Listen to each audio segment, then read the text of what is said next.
can talk to the Conservative MP Nusrat Ghani and Daniel Burke, Director of 3D Solicitors, who are both trying to help the women. Good morning to both of you. Good morning.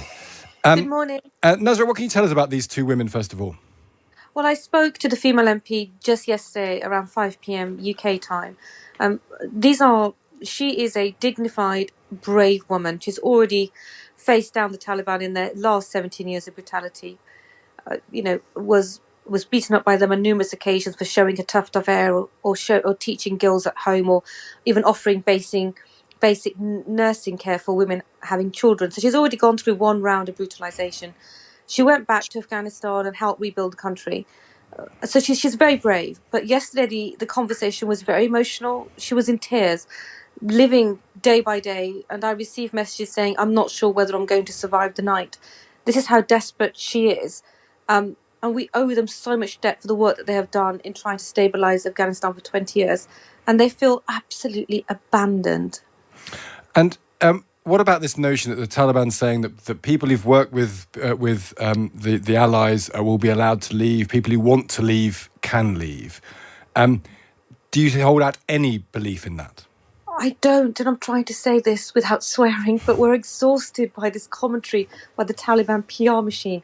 The Taliban, first of all, aren't one group. It's not like a political party that has a way of processing what it says and ensuring all of its councillors do as they're told. It is made up of a number of organisations that are intent on establishing an Islamist state. The Taliban's ideology has not changed. They want to establish a caliphate that has no room for women and girls to be outside their home or even their brothers and fathers. The misery of Afghan men has only just begun. And let's listen to what's happening on the ground. Fathers have been told in villages to make sure that if their daughter is either over the age of 12 or 14, depending on which village that you're in, that they have to now offer these girls up into sexual slavery with an Afghan fighter. Girls are already being restricted in accessing education. Women are already covering themselves up. They're removing themselves from any public space. Women and girls are now the property of the Taliban. The Taliban will decide how they live their lives, and it will be a brutal life, and the humanitarian crisis will hit them the most. What's important about the women that I'm working with, these aren't the women of privilege. These are women that have survived one round of the Taliban and risked their lives doing public jobs, and they've criticised the Taliban and extremist ideology for 20 years. If these women are now all killed, and if we don't rescue them, who is going to be left to challenge the Taliban? We need authentic female voices, and they are being killed. Daniel Burke, Nusrat Ghani makes a very powerful moral case for rescuing these women. How is there a legal case to do that? So in response to this crisis, a group of solicitors and barristers formed volunteer groups trying to assist people who were trying to flee. This happened when it became apparent that the government was simply not getting everybody out. We owe duties under various schemes to support those who have either assisted the UK government by being employed by them or for other reasons. In this case, these are two women who have helped to build a new Afghanistan, buying into the British vision of creating a democracy. They've put their heads above the parapet, and they've taken important roles in Afghanistan during this intervening period and during the time that the British were there. Now, we've not been able to get them out. They've not been placed on flights. They've not been evacuated. This is despite lawyers making requests, submitting statements, submitting evidence to show who they are and what they do and why their lives are in danger. They're simply being failed. The UK owes them duties. For both of these women and their families, we want visas. They have rights to life under Article 2 of the Human Rights Act.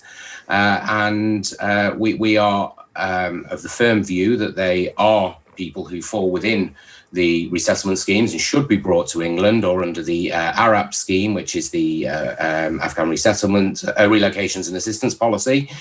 However, it's been radio silence from the government. We have submitted requests and then they seem to have gone into a black hole.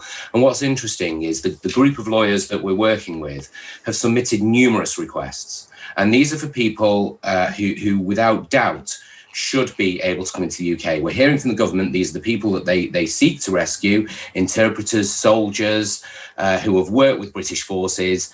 Not one of those that our group represented found a place on a flight. And so is actually a legal route going to make any difference? I can understand why you're doing it because it's actually a way of publicly shaming the government. You're sort of shaking the tree. Actually, is there a legal mechanism that will result in a visa being made available? Yes, I mean, yesterday morning we served letters on the Treasury Solicitor, on the Home Office, on the Foreign Commonwealth and Development Office and on the Ministry of Defence, asking them to reply by today at 2:00 to confirm whether or not they will provide visas. And if they don't, we're likely to have no option but to seek an injunction against the government to require them to provide those visas to these brave women and their families. It's a shame it's come to that. However, we have had radio silence. We've had no reply so far. We haven't even had a proper acknowledgement of receipt that our letters have been received and read. So we may end up with no choice but to seek injunctory relief in the High Court.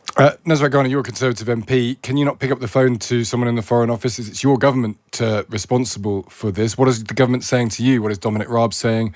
Or the new Afghan resettlement minister we had on the programme this morning? We mentioned this case to her and she said they're doing all they can. She committed to helping.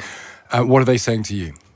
Well, I've picked up the phone to many ministers and over 14,000 people have been rescued. But it feels it could have been more organised and coordinated when it came to women who we knew were going to be targeted. The 69 female MPs have been talking about their safety and how the Taliban will need to be managed for the last 2 years since the Americans were negotiating with the Taliban in Doha. And since April, we have been highlighting, and I've raised it in Parliament many times, it's just 69 female MPs. And we need to make sure we do everything we can to ensure that they live.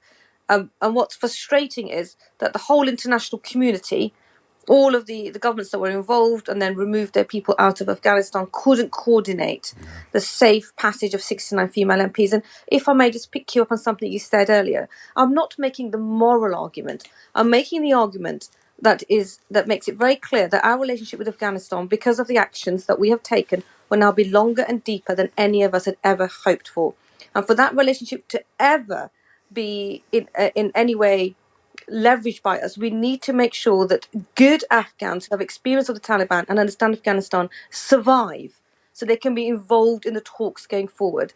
The assumption that somehow the West can agree some sort of settlement with the Taliban on and how that country is governed is for the birds. We need true Afghan voices, and the Afghan voices that are most in line with in our values are the women that were judges and the parliamentarians who are now being killed because the Taliban see them as an abomination, and their main motivation is to destroy them, to destroy their voices, and to ensure that no young girl or her father or her brother ever allows women to take stage in a public place ever again. And do you feel confident you'll get a call this morning from someone in government saying, okay, we're going to do something here? We can only hope. We're doing everything that we can. I spoke yesterday when she said that we just had to keep her alive, and we've promised that we'll do everything that we can to do so.